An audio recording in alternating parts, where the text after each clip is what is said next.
Hello everyone, welcome back to our YouTube channel. आइए continue करते हैं electrode potential and EMF of a cell. ठीक है, तो सबसे पहले हम बात करते हैं इलेक्ट्रोड पोटेंशियल की। देखिए, हमने लास्ट वीडियो में ये पढ़ा कि जो सेल हमने क्रिएट किया, ठीक है, उसमें जो है क्या था, एक कंटेनर, दूसरा कंटेनर, एक साल्ट ब्रिज, यहाँ एक इलेक्ट्रोड, ये दूसरा इलेक्ट्रोड, ये जो सॉल्यूशन है आपका जिंक सल्फेट का सॉल्यूशन, ये जो सॉल्यूशन है आपका कॉपर सल्फेट का सॉल्यूशन। ये सॉल्यूशन किसका था? जिंक सल्फेट का। इसकी कंसंट्रेशन 1m, इसकी भी कंसंट्रेशन 1m। ठीक है, तो यहाँ पे जो है हमने एमीटर कनेक्ट किया।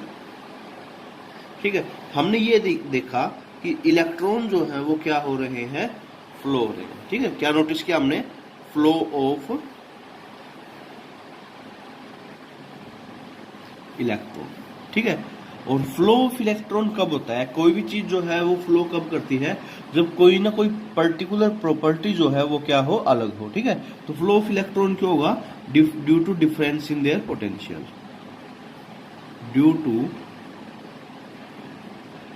Difference in potential. ठीक है, तो ये एक प्रॉपर्टी है जिसकी वजह से चार्ज जो है वो क्या करता है, फ्लो करता है। ठीक है, हाई पोटेंशियल से लो पोटेंशियल की तरफ। ठीक है, तो एक बार इस कंसेप्ट को अगर हम समझ के देखें, कंसीडर करें हम कि हमने एक सेल लिया। ठीक है, ये एक हाफ सेल लिया हमने, इसके अंदर हमने डाल दिया कॉपर सल्फेट।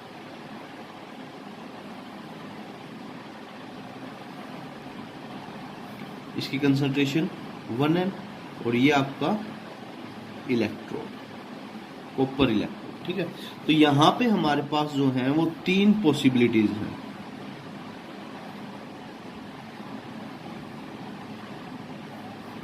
सबसे पहली, कोई रिएक्शन नहीं हो। ठीक है, नो रिएक्शन।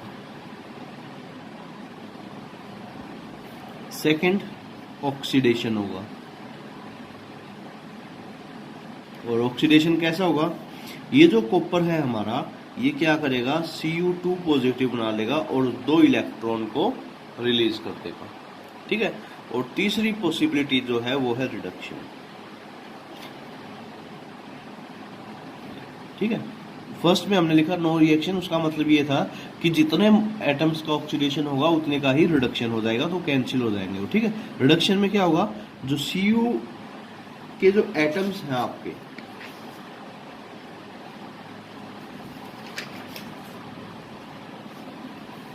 Cu2 पॉजिटिव है सॉल्यूशन वाला, प्लस वो क्या करेगा, दो इलेक्ट्रॉन को एक्सेप्ट करके क्या बन जाएगा, Cu के एटम्स में कन्वर्ट हो जाएगा आपका। ठीक है, अब देखिए, अगर फर्स्ट केस होगा तो इलेक्ट्रोड जैसा था हमारा वैसा का वैसा ही रहेगा, उसके ऊपर कोई फर्क नहीं पड़ेगा। उसका मतलब क्या है कि जो पोटेंशियल है उसके अंदर कोई भी डिफरेंस नहीं है। जबकि अगर हम बात करें ऑक्सीडेशन और रिडक्शन की, तो ऑक्सीडेशन वाले में क्या होगा, ये जो इलेक्ट्रोड है हमारा धीरे धीरे जो है ये खत्म होना शुरू हो जाएगा, क्योंकि इसके जो पार्टिकल है वो सॉल्यूशन के अंदर क्या होना शुरू हो जाएंगे, डिसॉल्व होना शुरू हो जाएंगे। ठीक है, जबकि अगर हम बात करें रिडक्शन की, तो इस सॉल्यूशन के अंदर जो Cu2 पॉजिटिव थे वो डिपॉजिट होना शुरू हो जाएंगे कॉपर के ऊपर, इस इलेक्ट्रोड के ऊपर, जिसकी वजह से इसका साइज जो है वो क्या होगा, बढ़ेगा। ठीक है, और ये जो प्रोसेस है लगातार तब तक चलती रहेगी जब तक इक्विलिब्रियम अटेन नहीं हो जाता। ठीक है, मतलब कि कॉपर जो है इस इलेक्ट्रोड में से जितने पार्टिकल सॉल्यूशन में जा रहे हैं उतने ही वापस इसके ऊपर डिपॉजिट होना शुरू नहीं हो जाते। ठीक है, तो जब तक ये स्टेज अचीव की जाएगी, ये देखिए मैंने एरो का जो साइन है वो चेंज कर दिया, अब की बार मैंने इक्विलिब्रियम वाली जो एरो है वो यूज की है। ठीक है, तो ये जो रिजल्ट है, ये जो इक्विलिब्रियम अटेन होगा, ठीक है, इसका जो रिजल्ट होगा वो सेपरेशन ऑफ चार्ज होगा। इसकी वजह से हम क्या कर पाएंगे, चार्ज को सेपरेट कर पाएंगे। ठीक है, तो electrical potential difference setup between the metal and it's ion in the solution. तो ये जो मेटल है इसमें और इसके जो सॉल्यूशन है उनके बीच में एक पोटेंशियल डिफरेंस जो है वो क्या हो जाएगा, सेटअप हो जाएगा, और जिसको हम क्या कहेंगे, इलेक्ट्रोड पोटेंशियल। क्या बोलेंगे उसको, इलेक्ट्रोड पोटेंशियल।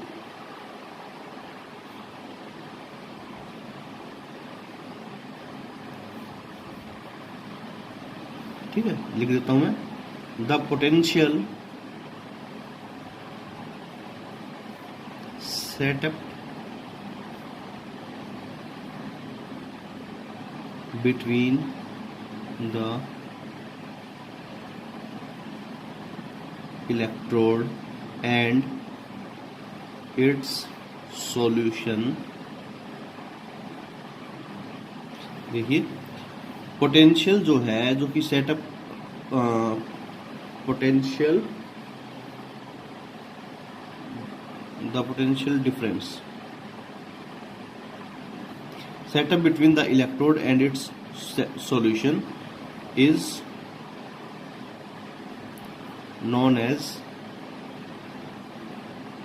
Electrode potential. ठीक है, तो ये जो है आपका क्या कहलाएगा, इलेक्ट्रोड पोटेंशियल कहलाएगा। ये जो इलेक्ट्रोड पोटेंशियल आपका दो टाइप का हो सकता है। फर्स्ट आपका ऑक्सीडेशन पोटेंशियल,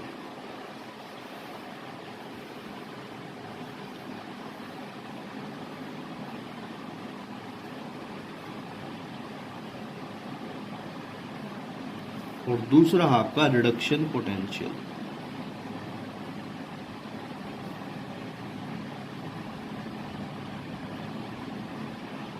ठीक है, एक तरह से कैपेसिटी है आप। ठीक है, तो ऑक्सीडेशन पोटेंशियल में क्या होगा, हमारा जो मेटल का एटम है जो कि सॉलिड स्टेट में था, वो आपका कन्वर्ट हो जाएगा मेटल के N पॉजिटिव आयन में। कैसे, और N इलेक्ट्रॉन को रिलीज करके। ठीक है, जबकि रिडक्शन में क्या होगा, मेटल के का जो N पॉजिटिव आयन है वो N नंबर ऑफ इलेक्ट्रॉन को एक्सेप्ट करके मेटल के सॉलिड स्टेट में कन्वर्ट हो जाएगा।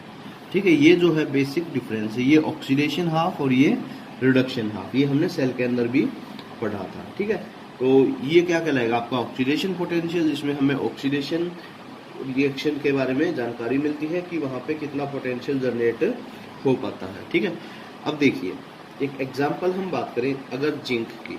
जिंक जो है वो आपका कन्वर्ट हो जाए zinc 2 positive plus 2E negative में।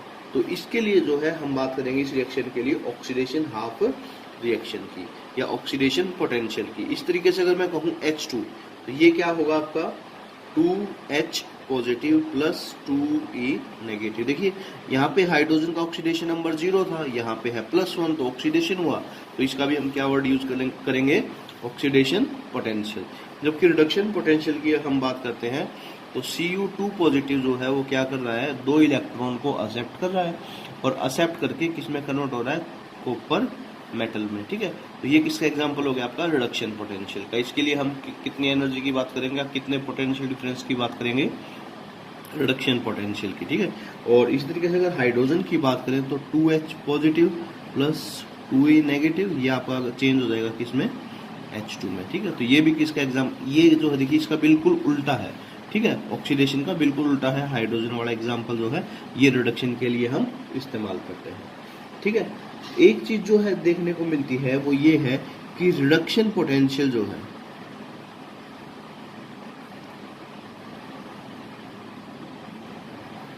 Is just negative of oxidation potential. जो रिडक्शन पोटेंशियल आएगा हमारा वो क्या आएगा, हमेशा ऑक्सीडेशन पोटेंशियल का नेगेटिव आएगा।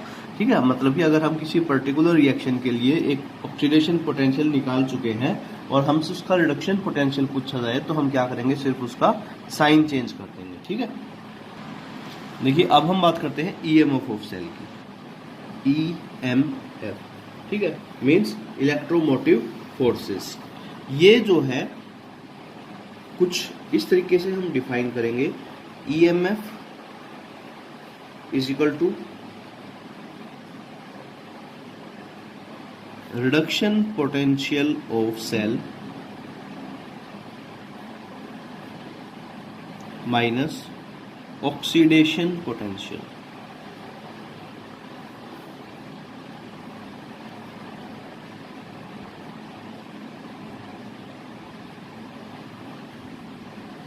ठीक है। सेल के रिडक्शन पोटेंशियल में से अगर ऑक्सीडेशन पोटेंशियल सब्ट्रैक्ट कर दें हम, तो वो जो है वो आपका क्या आ जाएगा, ईएमएफ आ जाएगा। ठीक है, यही जो है इसकी डेफिनेशन होती है, the potential difference between the two electrode. कैसे डिफाइन करेंगे, the potential difference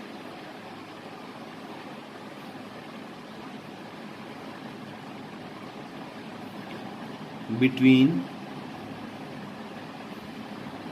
the two electrodes of cell when no or negligible current is drawn from the, मतलब सेल के अंदर से जब तक हमने बिल्कुल भी बिजली ना निकाली हो, तो उस टाइम पे दोनों इलेक्ट्रोड का जो पोटेंशियल डिफरेंस है वही जो है आपका क्या कहलाता है, इलेक्ट्रोमोटिव फोर्सेस कहलाता है। ठीक है, ये जो है और पोटेंशियल डिफरेंस जो है वो दोनों अलग अलग चीजें होती हैं।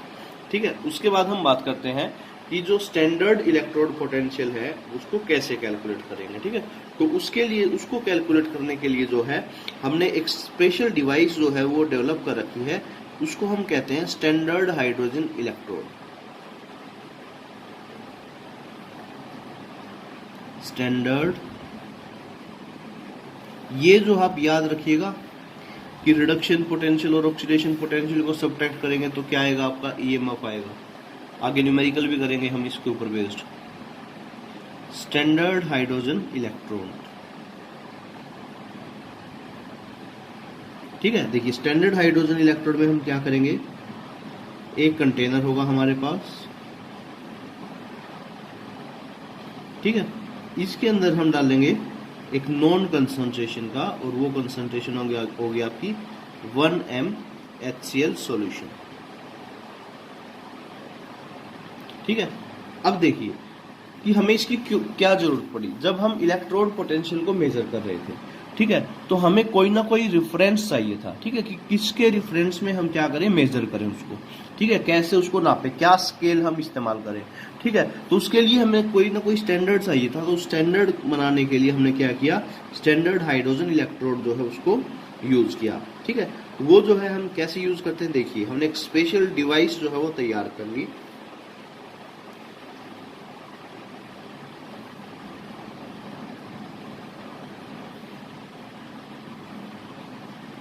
ये जो है ग्लास ट्यूब है, और इनके अंदर हमने जो है यहाँ पे 1 सेंटीमीटर स्क्वायर की प्लेटिनम की परत जो है वो लगा दी। ठीक है, ये क्या है आपकी प्लेटिनम फॉइल। ठीक है, अब देखिए इस प्लेटिनम फॉइल को हमने कनेक्टिंग वायर की हेल्प से कनेक्ट कर दिया, और इसको हम लेके आगे बाहर, और इसके अंदर जो है वो हमने डाल दी हाइड्रोजन गैस। ठीक है, अब देखिए यहाँ पे हाइड्रोजन गैस है, वो हाइड्रोजन गैस अंदर जाएगी। यहाँ पे HCl सॉल्यूशन है, HCl सॉल्यूशन टूटेगा H पॉजिटिव और Cl नेगेटिव, तो H2 और H पॉजिटिव की जो रिएक्शन होगी उससे हमें जो इलेक्ट्रोड पोटेंशियल मिलेगा उसको हम क्या कहेंगे, स्टैंडर्ड हाइड्रोजन इलेक्ट्रोड या फिर नॉर्मल हाइड्रोजन इलेक्ट्रोड। ठीक है, तो ये जो है आपका स्टैंडर्ड हाइड्रोजन इलेक्ट्रोड जो है उसको यूज करने का तरीका है। ये अकेला सेल है, हमें अब इसके रिस्पेक्ट में हमें क्या करना पड़ता है, इसको हमने क्या मान लिया, 0। ठीक है, ओरिजिन मान लिया कि स्टैंडर्ड हाइड्रोजन इलेक्ट्रोड जो है उसका इलेक्ट्रोड पोटेंशियल कितना है, 0। अब इसके रिस्पेक्ट में जो है हम क्या कर सकते हैं, किसी भी दूसरे इलेक्ट्रोड का इलेक्ट्रोड पोटेंशियल मेजर कर सकते हैं। अब जैसे मान लीजिए कि हमें कैलकुलेट करना है जिंक का। ठीक है, तो हम क्या करेंगे, इसको ऐसे लगाएंगे, ये आपका जिंक वाला कंटेनर होगा, इसके अंदर हमने क्या डाल दिया, से जिंक, ये आपका zinc solution ZnSO4 concentration 1 m होगी इसकी। ठीक है, अब देखिए वैसे ही हम इसको किससे कनेक्ट कर देंगे, सेकेंड हाफ से। अब की बार हमें क्या करना है, सेकेंड हाफ में जो है हम किसको रखेंगे, स्टैंडर्ड हाइड्रोजन इलेक्ट्रोड को। ठीक है, तो स्टैंडर्ड हाइड्रोजन इलेक्ट्रोड को ड्रा कर लेते हैं।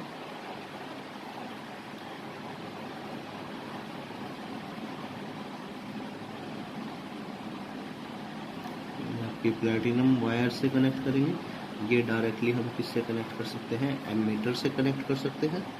और ये जो है आपका साल्ट ब्रिज, किसी भी सेल को बनाते टाइम साल्ट ब्रिज को बनाना मत भूलिएगा, ठीक है। यहाँ इसके अंदर जो है हमें क्या पास करनी है, H2 गैस, और ये है आपका HCl सॉल्यूशन, इसकी कंसंट्रेशन भी कितनी है, 1, ठीक है। तो इस तरीके से जो है हम क्या करेंगे, अपरेटस सेटअप करेंगे। इसके अंदर ये जो है आपका क्या है, साल्ट ब्रिज। अब एमीटर जो भी रीडिंग देगा, क्योंकि इसको इसके इलेक्ट्रोड पोटेंशियल को हम क्या मान के आए हैं, 0, तो ये जो है एमीटर रीडिंग देगा वो सिर्फ और सिर्फ किसकी वजह से देगा, जिंक की वजह से रीडिंग देगा। और ये जो वैल्यू आई हमारे पास प्रैक्टिकली, वो वैल्यू आपकी आई -0.76 वोल्ट। ये वोल्ट एमीटर जो है वो हमें क्या रीडिंग देगा, ठीक है। सॉरी, वोल्ट मीटर कनेक्ट करना था हमें यहाँ पे, क्योंकि हमें वोल्टेज जो है वो चेक करना है, ठीक है। इसी तरीके से अगर हमें कॉपर सेल के लिए चेक करना हो तब भी हम यही सेटअप रखेंगे, बट उस टाइम पे हम क्या करेंगे, स्टैंडर्ड हाइड्रोजन इलेक्ट्रोड को इस तरफ रखेंगे और कॉपर वाले को इस तरफ रखेंगे। क्यों, क्योंकि कॉपर वाले में क्या हो रहा होगा, रिडक्शन हो रहा होगा, ठीक है। तो इस तरीके से हम क्या कर सकते हैं, इलेक्ट्रोड पोटेंशियल को कैलकुलेट कर सकते हैं। ये जो वैल्यूज जो है हम आज जो है स्टैंडर्ड जो तरीका अपनाया गया है, हम कौन सा यूज करते हैं, स्टैंडर्ड रिडक्शन पोटेंशियल, ठीक है। जब भी हमें कोई कैलकुलेशन करनी होती है हम कौन सा पोटेंशियल यूज करते हैं, स्टैंडर्ड रिडक्शन पोटेंशियल। तो ये जो आया आपका, ये भी क्या है, रिडक्शन पोटेंशियल ही है। इसको कैसे लिखेंगे, E0 Zn2 पॉजिटिव से किस में चेंज हो गया, Zn में। देखिए रिडक्शन की फॉर्म में हमें शो करना पड़ेगा, ये कितना आएगा, -0.76, और यूनिट क्या होंगी इसकी, वोल्ट, ठीक है। तो इस टाइप से जो है हम क्या कर सकते हैं, सेल के ईएमएफ और स्टैंडर्ड हाइड्रोजन इलेक्ट्रोड जो है वो कैलकुलेट कर सकते हैं, ठीक है। आई होप कि आपको समझ में आया। आज के लिए इतना काफ़ी है। नेक्स्ट वीडियो में हम डिस्कस करेंगे इलेक्ट्रोकेमिकल सीरीज और उसकी एप्लीकेशंस। Thank you.